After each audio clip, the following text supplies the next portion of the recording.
Hello everyone. Electric potential में हम लोग डिस्कस कर रहे थे शेल और शेल में मैंने आपको बताया था बहुत डिटेल में कि अगर शेल की बात करूं तो इनसाइड द सेल ई जो है वो ज़ीरो होता है, that is electric field zero होती है। बट अगर शेल की हम बात करें तो सेल के इनसाइड किसी भी पॉइंट पर वही पोटेंशियल होता है जो शेल के कहाँ होता है, सरफेस पर। ठीक। कल अर्थिंग की कंडीशन, सर कल दो शेल को या दो चार्ज कंडक्टिंग बॉडी को अगर किसी वायर से जोड़े तो उसकी कंडीशन हमने डिस्कस की थी। और लास्ट में मैंने आपको ये 3 क्वेश्चंस दिए थे कि आप ट्राई करना, अगर हो जाए तो बेहतर, नहीं तो मैं आपको समझाऊंगा। ठीक। अच्छा, जिसमें पहला क्वेश्चन सिंपली आपसे ये कह रहा था कि ये मेरे पास एक शेल है, okay, whose radius is a, उस पर चार्ज जो है वो कितना है, प्लस के क्यू। ठीक। तो सर ये शेल किसी एक एनदर सेल से सराउंडेड है, उसका मुझे चार्ज नहीं दिया, मुझे बताना है we have to find the charge on the outer surface of the second shell. Okay. और बस इतना दिया है कि ये जो सेल है ये ग्राउंडेड है, यानी अर्थ से कनेक्टेड है। ठीक। मैंने पहला क्वेश्चन आपको ये दिया था। सर सेकंड क्वेश्चन में, सेकंड क्वेश्चन में ये शेल था, इस सेल को एक और सेल कवर अप किए था, उस सेल पर जो चार्ज था वो था क्यू, और जो इनसाइड वाला सेल था उसको मैंने ग्राउंडेड किया था, और ग्राउंडेड करने की वजह से इस पर मुझे चार्ज बताना था कितना होता है। ठीक। अच्छा, थर्ड वाले में किसी भी सेल को मैंने ग्राउंडेड नहीं किया था, बल्कि अगर ये सेल Q1 चार्ज रख रहा है, ठीक है, अपने सरफेस पर, और सर सेकंड जो सेल है वो Q2 चार्ज कंटेन कर रहा है, तो मुझे बताना था कि सर इनसाइड वाले सेल पर चार्ज की वैल्यू क्या होगी अगर मैं इन दोनों को एक कनेक्टिंग वायर से कनेक्ट कर दूं। ठीक है। अच्छा, इतनी सी बात थी। और फिर आउटर जो सरफेस सर, उस पर पोटेंशियल फाइंड करना था। ठीक।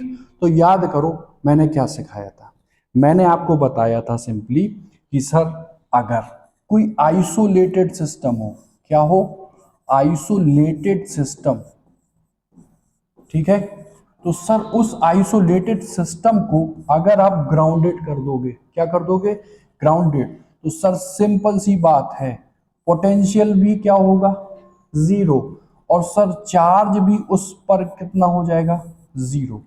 जबकि सर अगर आइसोलेटेड सिस्टम ना होके कुछ इस टाइप से, देखो ये शेल था, उसको कवर अप किए था ये शेल, तो क्या ये शेल आइसोलेटेड है, नहीं सर, एक दूसरे से इंटरकनेक्टेड है, बताया था। और उस केस में अगर हम ग्राउंडेड करते हैं, ध्यान देना, तो सर पोटेंशियल, तो जिसको हम ग्राउंडेड करते हैं, सपोज इसको किया, तो इसका पोटेंशियल तो जीरो आएगा, बट क्यू जो है वो जीरो नहीं आएगा। इतनी सी मैंने आपको बात बताई थी, और सिंपली ये समझाया था कि अगर ये है शेल, ओके, सेल की रेडियस कितनी है, आर, तो आउटर पॉइंट पर, सरफेस पर, और सर इनसाइड पर v की वैल्यू हमने डील की थी। Sir suppose this point is a, again on the surface this point is B, and again inside this point is C. Potential at A will be equal to, sir ये थी distance R which is greater R. In this case R is just equal to R. In this case C पर R less than R. तो मैंने आपको समझाया था potential due to shell at the outer point पर, ठीक, के, okay, charge, अगर सेल पर चार्ज कितना है, Q, how much charge, Q, तो अगर ऐसा है तो sir K Q upon distance जो आउटसाइड वाली थी, R, okay, we be, this will be K charge on the shell, और सर रेडियस के इक्वल है ये आर, तो यहाँ R. But in case of inside potential zero ना होके किसी भी इनसाइड के पॉइंट पर इक्वल होता था किसके, तो जो सरफेस पर हमारे पास पोटेंशियल था क्या, आर। ठीक, इतनी सी बात थी। अब इन्हीं बातों को हमको क्वेश्चन 1, 2 और 3 पर अप्लाई करना था, कंसीडरिंग केवल ये कि जो V है वो 0 होगा किस सेल के लिए, जो कि ग्राउंडेड है, जो कि ग्राउंडेड है। ठीक है, ठीक है। अर्थ का पोटेंशियल हमेशा हम कितना लेते हैं? 0। ठीक है, लो तो आते हैं पहले क्वेश्चन पे। देखो पहला क्वेश्चन ये था, shell, another cell, radius a, इसकी radius b, charge on this is q and we have to charge on this cell if this cell is grounded। यही तो था। तो मैंने अभी बताया कि सर जो ग्राउंडेड होता है उस पर पोटेंशियल हम हमेशा क्या लेते हैं? 0। सपोज इसको मैंने माना ए और इस शेल को माना मैंने बी। ओके, तो आप इतनी सी बात मुझे बताओ, इस पर पोटेंशियल क्या होगा? 0। तो आप कहोगे वी बी पर जो है वो कितना होगा? 0। ठीक, अच्छा आप मुझे बताओ, जो बी शेल है उस पर पोटेंशियल एक तो खुद की वजह से होगा और एक इनसाइड में जो सेल है उसकी वजह से होगा। तो ध्यान से देखो, इनसाइड में जो सेल है उसके बाहर ये सेल है ना, तो हम डिस्टेंस कौन सी लेंगे? बी, बाहर वाली डिस्टेंस। तो ध्यान से देख के बताओ, 1/4πε0, तो ये इनसाइड वाले सेल पर चार्ज कितना था? Q। डिस्टेंस में कितनी लूंगा बाहर की? That is B। ओके, ये तो इस चार्ज की वजह से थी, प्लस इस पर जो चार्ज मैंने माना हाइपोथेटिकली Q डैश, उसकी वजह से सेल्फ के कारण 4πε0 Q डैश, और डिस्टेंस में कितनी लूंगा? ये सेंटर से कितना है? B डिस्टेंस पर B, और उसकी वैल्यू कितनी कर दूं? 0। यहां से ट्रांसफर करूं तो 1/4πε0 Q/B just equal to, okay, Q dash upon B। निपटाओ इसको, B टू B हटेगा। तो बताओ जो Q डैश दैट इज ये जो चार्ज है, क्या बिल्कुल नेचर में इक्वल और अपोजिट नहीं है? बिल्कुल है। मतलब अगर आउटर वाले सेल को ग्राउंड करोगे तो जो इनसाइड वाले सेल पर चार्ज है उसका just opposite charge outer cell पर आ जाएगा। ओके, आई होप ये क्लियर हुआ होगा। ठीक, चलो इसके बाद देखते हैं सेकंड वाला। सेकंड वाले में सेम था और फिर ये था, रेडियस फिर से वही थी, हाउ मच सर? ए, और इसकी सर बी। इस पर राइट नाउ मैंने ग्राउंडेड किसको किया था? सेकंड सेल इनसाइड वाले को। ओके, और इसको दिया चार्ज कितना? क्यू। तो पुट मतलब वी हैव टू फाइंड कि इस पर चार्ज कितना होगा। चार्ज होगा ये कैसे डिफाइन करेंगे? सर ये आइसोलेटेड सिस्टम तो है नहीं। अगर आइसोलेटेड सिस्टम नहीं है तो डेफिनेटली पोटेंशियल तो ग्राउंडेड वाले शेल पर 0 होगा, लेकिन चार्ज 0 नहीं होगा, because this is not a isolated system. इतनी सी बात थी। अब अप्लाई करो। तो अगर हम अप्लाई करते हैं इस सेल पर पोटेंशियल 0 इनसाइड वाले पर, ओके, तो आप कहोगे पोटेंशियल इनसाइड पर 0 होगा, इतना मुझे पता है। तो बताओ पोटेंशियल इनसाइड पर एक तो खुद का जो हाइपोथेटिकल चार्ज मैंने Q डैश माना, और एक ड्यू टू आउटर सेल, इसकी वजह से। तो सेल्फ की वजह से मैं अब की लिख रहा हूं के Q डैश अपॉन, ध्यान से देख के बताओ, इससे यहां तक या Q डैश जो चार्ज सरफेस पर है उसकी डिस्टेंस कितनी है? A, और plus due to this charge, ये चार्ज इस सेल के आउटर साइड में है, तो डिस्टेंस में कितनी लूंगा? B।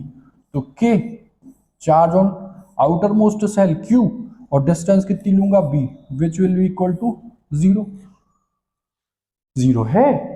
तो मैंने अगर ऐसा लिखा तो K Q dash upon A just equal to minus K Q upon B. K to K will be cancel, you have to find Q dash, तो Q dash will be minus, ध्यान देना minus, this is A upon, okay, मतलब अगर inside में shell grounded है तो जो outer shell पर चार्ज आपने दिया है विद माइनस साइन और इनसाइड की रेडियस अपॉन आउटसाइड की रेडियस, ये वैल्यू आ जाएगी।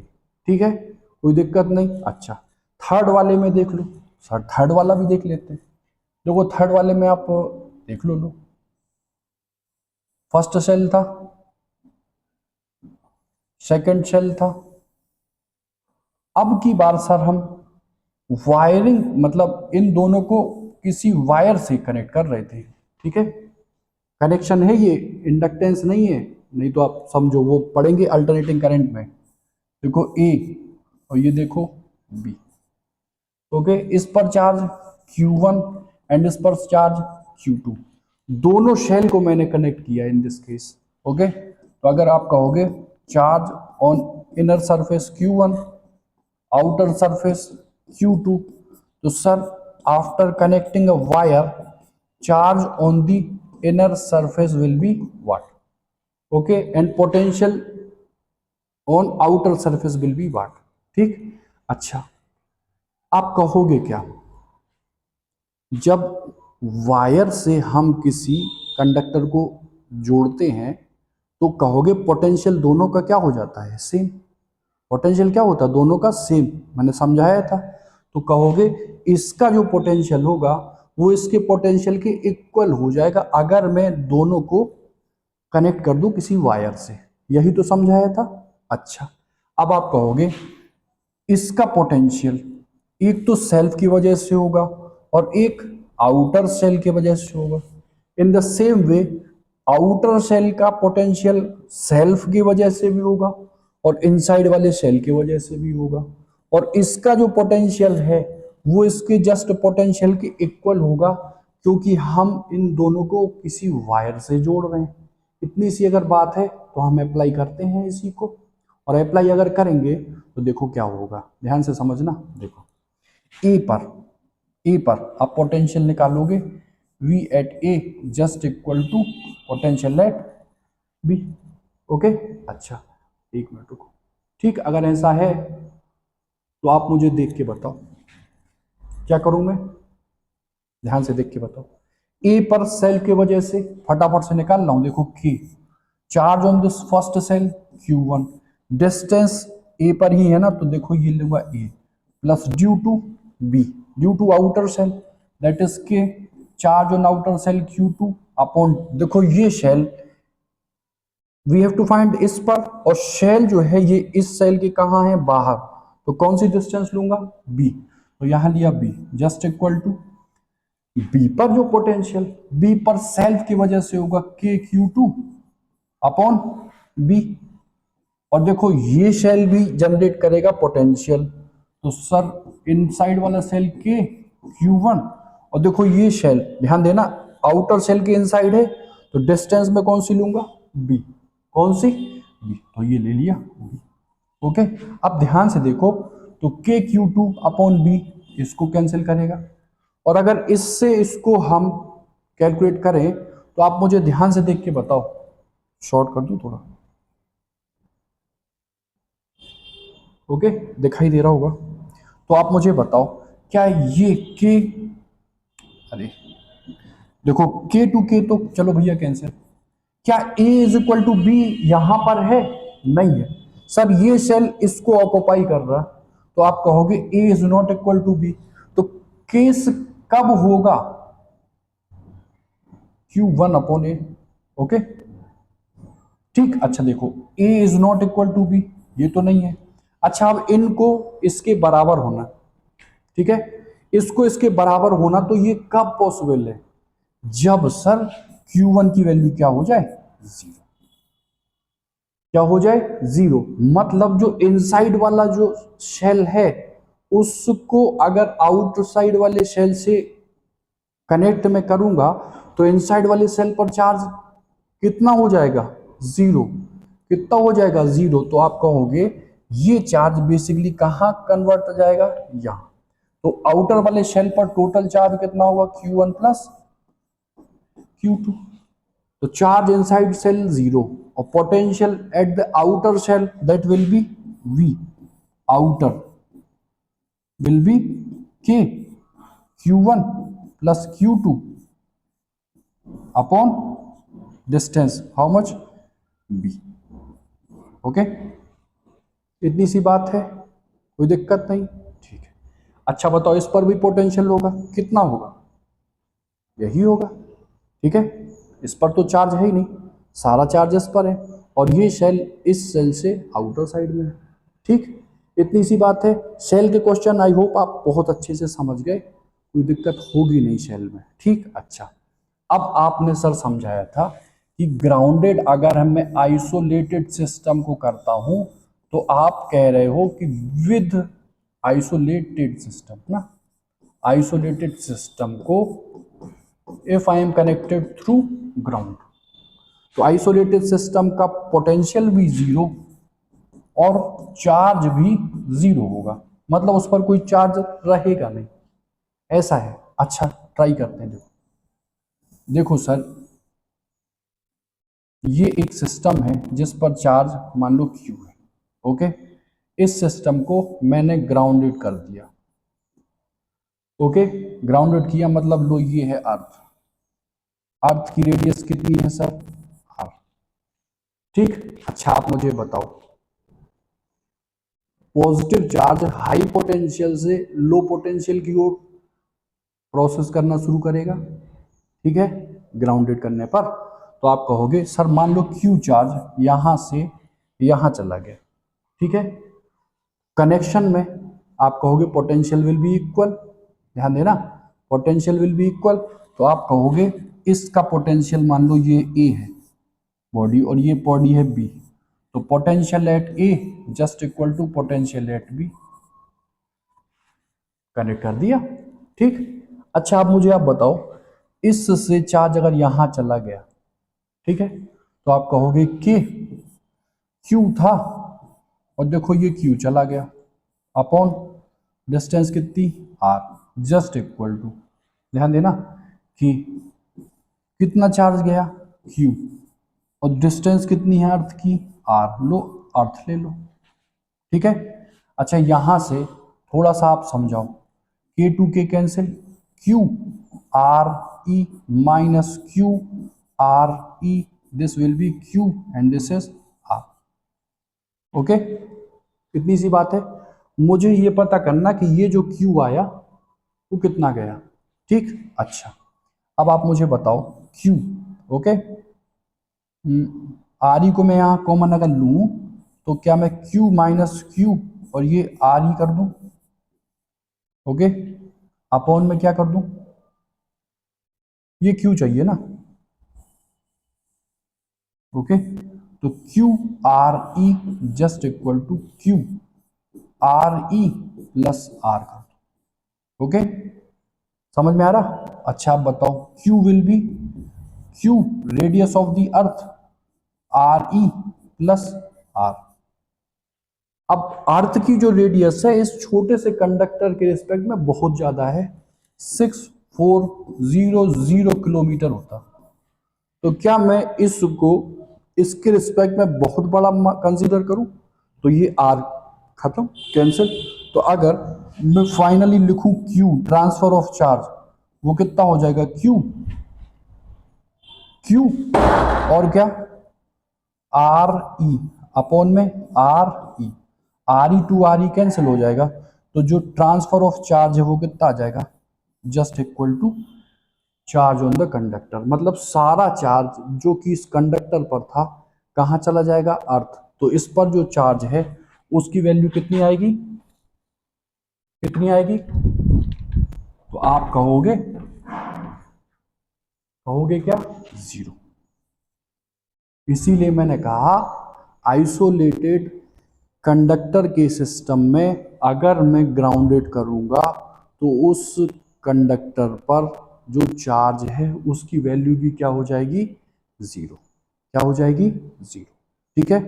अच्छा अच्छा पोटेंशियल भी जीरो कह रहे थे ना आप, तो सारा चार्ज अगर यहां चला गया तो इस पर कोई चार्ज है नहीं है, तो अगर चार्ज ही नहीं तो के क्यू अपॉन आर में क्यू की वैल्यू जीरो पुट करोगे तो पोटेंशियल कितना आएगा, जीरो, खत्म। इतनी सी बात थी तो ये हो गया हम लोग का आइसोलेटेड सिस्टम के लिए। ओके, अच्छा, अब आइसोलेटेड ना लेके आप सिस्टम ऑफ चार्ज लेते, दो अलग अलग चार्जेस लेते और उनको किसी वायर से कनेक्ट करते तो पोटेंशियल तो जीरो आता, ठीक है, पोटेंशियल जीरो आता, बट चार्ज की वैल्यू जीरो नहीं आती है। ठीक, मैं यहां लिख दे रहा हूं, आप ट्राई करना क्वेश्चन। ये कितना है Q, कितना है डिस्टेंस R, ध्यान से देखना, ये कितना है 4Q, ठीक है, और ये कितना है मान लो 2R। यहां से अगर पोटेंशियल की बात करोगे तो K Q अपॉन R, और अगेन यहां से बात करोगे तो K 4Q अपॉन 2R।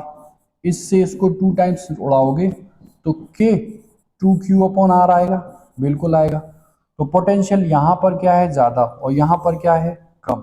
तो distribution of charge after connecting a wire कहां से होगा, पॉजिटिव चार्ज का डिस्ट्रीब्यूशन इस सेल से इस सेल पर होगा, कब तक, जब तक पोटेंशियल जीरो ना आ जाए, इतनी सी बात। तो मैंने कंसीडर किया कि यहां से जो चार्ज गया यहां वो कितना गया Q, तो यहां पर कितना आ जाएगा Q आएगा। अब पोटेंशियल को इक्वल करना, ठीक, तो मैं प्रूफ करके दिखाऊंगा कि जीरो नहीं आएगा, ठीक है, करते हैं जरा देखो। कि ध्यान देखना, के after connecting wire potential will be same, के क्यू यहां कितना हो जाएगा 4Q माइनस Q, क्योंकि चला गया Q, अपॉन कितना सर 2R, शेल है के, इस पर कितना था Q, प्लस कितना आ गया Q, और डिस्टेंस कितनी थी R, K to K cancel, R to R cancel, यहां से आप देख के बताओ 4Q minus Q just equal to 2Q plus 2Q। Okay, ध्यान से देखो, 2Q इधर ट्रांसफर करूं 2Q, और इधर कितना आ जाएगा 3Q, बोलो। तो इस पर जो रिमेनिंग चार्ज है या Q देखो, Q की वैल्यू बताओ 2Q/3 आएगी कि नहीं, बोलो। तो इस पर चार्ज कितना बचा 4Q, यहां देखो 4Q माइनस Q की वैल्यू 2Q/3, 4 3 जा 12 माइनस 2 10 Q/3, और इस पर कितना आ जाएगी, तो Q था और 2Q/3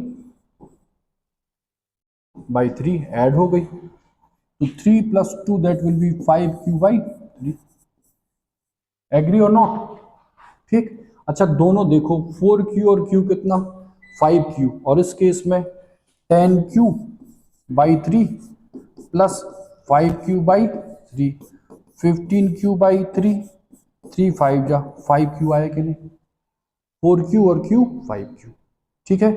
मतलब आइसोलेटेड में चार्ज जो रिमेनिंग है वो जीरो नहीं होता, सॉरी, आइसोलेटेड में जीरो होता, बट कनेक्टिंग में सिस्टम ऑफ चार्जेस में चार्ज जो रिमेनिंग रहेगा, पोटेंशियल कनेक्टिंग के बाद जीरो होता है, बट चार्ज की वैल्यू जीरो नहीं होती। ओके, यहां तक आप